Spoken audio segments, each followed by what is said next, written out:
Hey everyone, and welcome to another deep dive with us. You got it. Today we're tackling something that I think we can all relate to. Yeah. Time management. The eternal struggle. It is. Especially when you're trying to learn something new. Yeah.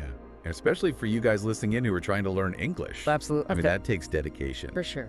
So we thought we would take a deep dive into some of the strategies and tools and techniques Yes. that can help us make the most of our time. Yeah. And to help me out today, I have an expert in productivity and efficiency. I try. I mean, you really do. Thanks. So let's jump right into this. Yeah. When we're learning English, or really anything new, Mm-hmm. why is time management so important? Well, a lot of people think of time management as like cramming more into your day, Right. but really it's about making the most of the time that you have. And that's especially important when you're learning a language, because you want to make sure that you're using your time effectively to actually learn and absorb the information. Right. And not just like, kind of like randomly doing things. Right, like those lost weekends where you're like, what did I even do? Exactly. Yeah. Where you're like, oh, I had all this free time and I didn't do anything. Yeah, and then you feel bad. Exactly. So our sources this week actually have some really clear signs of poor time management. They do. And I'm a little nervous to hear this. All right. Well, let's see if any of these resonate. Okay. So first up, constantly missing deadlines. Oh. Do you find yourself like rushing to finish things, like your English assignments, or, maybe scrambling to prepare for a conversation practice? Oh, yeah. Okay, so maybe that one hits home a little bit. It does a little bit. All right, how about this one? A constant feeling of being overwhelmed and stressed, Oh, yeah. like you're always playing catch up, All the time. not just with your English, but with life in general. Mm-hmm. Okay. Yeah. And then, of course, we have the dreaded P word, procrastination. Yeah. Are you putting off those important tasks? Oh, constantly. Yeah, telling yourself you'll get to them later, but later never comes. Right. Like, I'll do that English lesson later. I'll practice my vocabulary later. Yeah, and then suddenly it's like a week later and you're like, oh, shoot. Yep. Okay, and then last but not least, think about your overall balance. Okay. Are you struggling to fit in those English studies alongside everything else that you have going on? It's hard. It can be. Yeah. It can be. Yeah. So, yeah, I mean, these are just a few signs, but if any of these are resonating with you, it might be a good indication that you could benefit from some time management strategies. Okay, so now I'm really scared because I relate to all of those. All right. Well, don't worry. Okay. We're going to talk about some specific techniques that can help. Good. So the first step is figuring out what really matters. What are your top priorities when it comes to learning English? Okay. Is it improving your speaking fluency? I think that's the one for me. Okay. I want to be able to have conversations, Mm-hmm. not just know the rules. Yeah, actually use the language Yeah. in real life situations. Exactly. I love that. And one tool that can be really helpful for figuring out your priorities is the Eisenhower matrix. Okay, I've heard of this. Have you? Yeah, but I always thought it was like for business people, Mm-hmm. not language learners. Well, it can actually be really helpful for language learners as well, Okay. because it helps you to prioritize your tasks based on their urgency and importance. So how would that work for someone studying English? Well, let's say, for example, you have an upcoming conversation practice session with a language partner. Okay. That would fall under the urgent and important category Okay. because it's both time sensitive and it's directly contributing to your goal of improving your speaking fluency. Right. Makes sense, right? Yeah, what would be an example of something that's important but not urgent? Important but not urgent could be something like building your vocabulary. Okay. So it's essential for your long-term fluency, Yeah. but you don't necessarily have a strict deadline for learning a certain number of words by a certain date. I see. So you can kind of fit that in. Right. I used to make all these like elaborate flashcards with illustrations, and I would spend so much time on that. Oh, wow. But like I wasn't really learning the words. You were just like making art. I was like, oh, this is gonna be so beautiful. That's so funny. And then I'm like, wait, I don't know any of these words. Yeah, exactly. That's a really good point. So this matrix can help you to kind of see Mhm. what's actually important and what's maybe not as important. Okay, so once we've figured out our priorities, Mhm. what do we do? Well, then we need to create a plan. Okay. So we need to take those priorities and actually schedule them into our day or week. So no more just like winging it. Ideally not. Having a plan can make a huge difference. It helps you stay organized and on track. Okay. It reduces that feeling of overwhelm. That's good because I get overwhelmed a lot. Yes. And one important thing to remember when you're creating a plan is to be realistic. Okay. So it's better to schedule in shorter, more consistent study sessions Right. than to try to block out huge chunks of time Yeah. that you might not actually have. Yeah. So start small. Okay. This is making me feel like I can do this. Good. But I still get a little nervous when I hear the word schedule. I understand. Like, I don't want it to be like Yeah. so Yeah. rigid. Right. It doesn't have to be like a strict, Okay. unbreakable schedule. Okay. Think of it more as like a flexible roadmap, Okay. something that guides you but also allows for adjustments along the way. So we've talked about prioritizing and planning, but what about those like Yes. techniques and tools? Yes, the actual like time management techniques. Yeah. That's what we're going to talk about next. Yeah. Okay, good. Because that's the part I'm really excited for. I know, me too. Let's do it. All right, let's dive in. Okay, so let's talk about some of those techniques. Yes, let's get into the nitty-gritty. All right, so one technique that I really love is the Pomodoro Technique. Oh, I love this one. Have you heard of it? I have. It's so simple, Yeah. but it's so effective. I know it sounds almost too good to be true, I know, right? but it really does work. It really does. So for people who haven't heard of it, can you just give us like a quick overview? Yeah, so basically you set a timer for 25 minutes Okay. and you focus on one task. Okay. So, if you're working on your English vocabulary, you're just going to focus on vocabulary for 25 minutes. No distractions. No distractions. Like close all the tabs. Exactly. Put your phone away. Phone away. Just focus. Wow. And then after 25 minutes, Yeah. you take a 5-minute break. Try. And then you repeat that cycle 4 times. Okay. And then you take a longer break, like 15 to 20 minutes. I love that. And I like that it has those built-in breaks. Yes. Because I think sometimes when we're studying, we just like go and go and go, and then we burn out. Exactly. And that can be really counterproductive. So it's like interval training for our brains. I love that. Yes, it is. All right. So Pomodoro Technique, that's a good one. It's a good one. What else? All right. So another technique that I love is time blocking. Okay. I've heard of this, but I've always been a little intimidated by it. I understand it can sound a little Intense. Yeah, a little intense, but it's actually not that complicated. Okay. So basically, you're just allocating specific blocks of time in your day or week for certain activities. Okay. So let's say you want to work on your English vocabulary every morning from 7.0 to 7.30. Okay.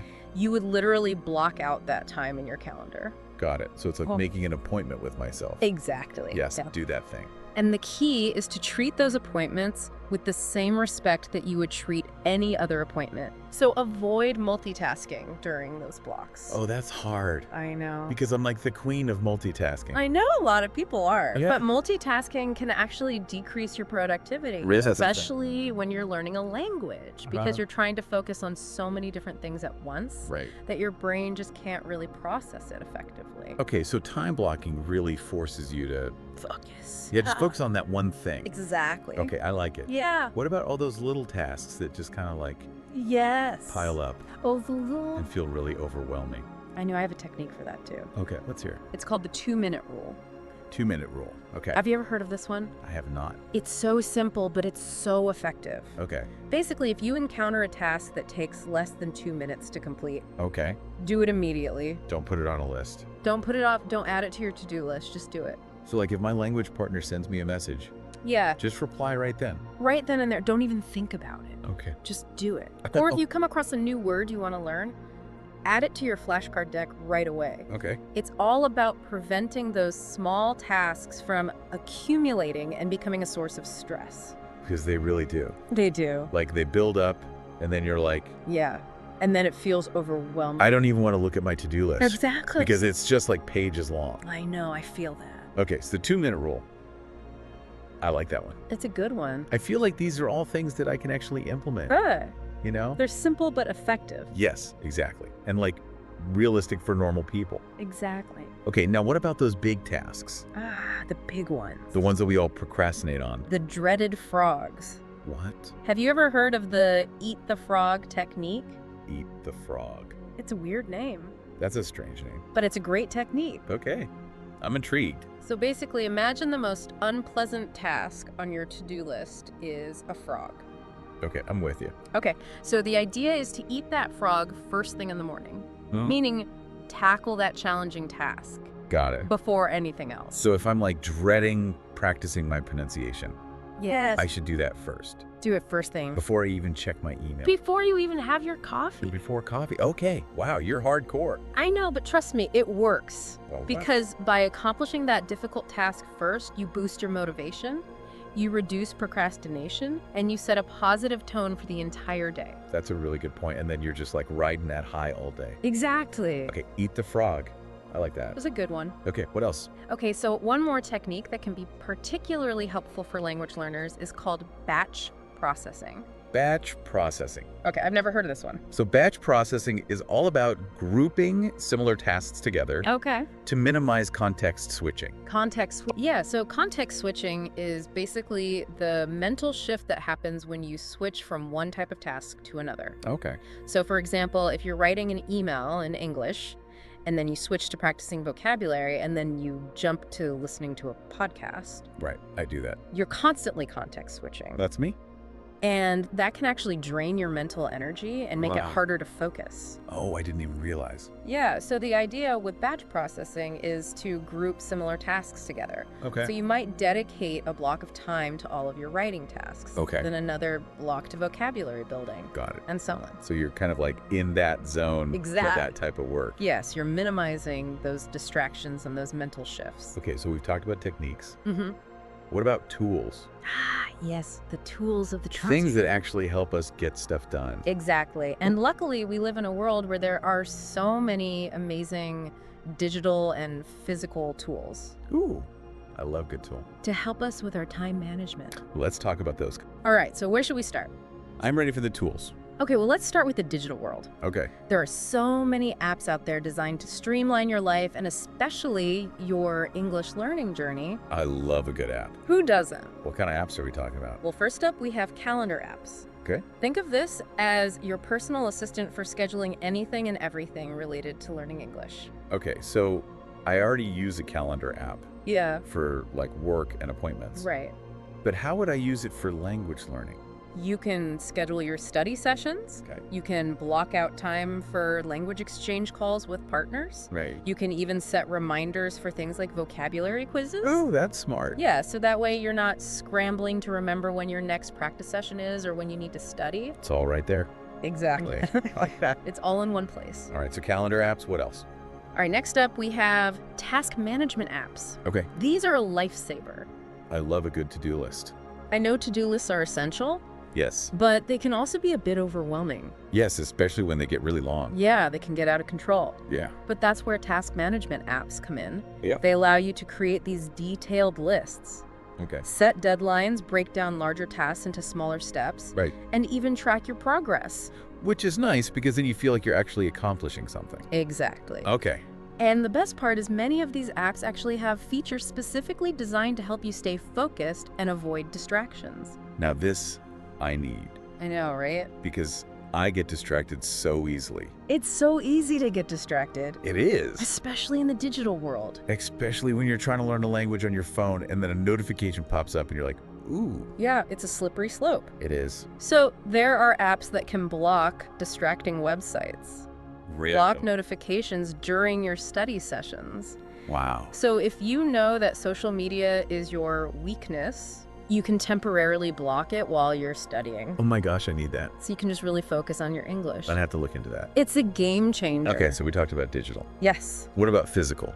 Okay, so for those of you who prefer a more analog approach, Yeah. never underestimate the power of pen and paper. I actually really like writing things down. I do too. There's something about that physical act of writing Yeah. that helps to solidify things in your mind. Totally. So invest in a good planner Okay. or notebook and use this to jot down your to-do lists. Okay. Schedule your study sessions, track your progress, maybe even write down new vocabulary words that you're learning. Yeah, I love that. And you can color code. Yeah, you can get creative with it. Yeah, make it fun. Absolutely. Okay. And then last but not least, Yeah. don't forget about those low-tech but essential tools, Oh. timers and alarms. Timers, yeah. Especially if you're using a technique like the Pomodoro Technique, Right. where timing is everything. Yeah. Use timers to keep track of your work sessions. Your breaks set alarms for important deadlines. Okay. Maybe for those language exchange calls, That's a good idea. just so you don't miss anything. So I feel like we've covered a lot today. We've gone through a lot of information. We've talked about the importance of time management. Yes. We've talked about signs of poor time management. We've talked about techniques, tools, Digital and physical. digital and physical. The whole shebang. The whole shebang. We really did a deep dive. We did. So I hope that you guys listening feel empowered to actually use some of these Yeah, in your own lives, I hope so too. because it really can make a difference. You really can. It can make learning English or whatever you're trying to learn Yeah. so much easier. More enjoyable, less stressful, Yes, and less stressful. and more productive. So tell us, what is one technique or tool that you're going to try this week? Yeah, we want to hear from you. Yes, let us know. Let us know on social media. Share your experiences, your struggles, your successes. Let's create a community. Yes, and until next time, happy learning and happy time managing. You got it.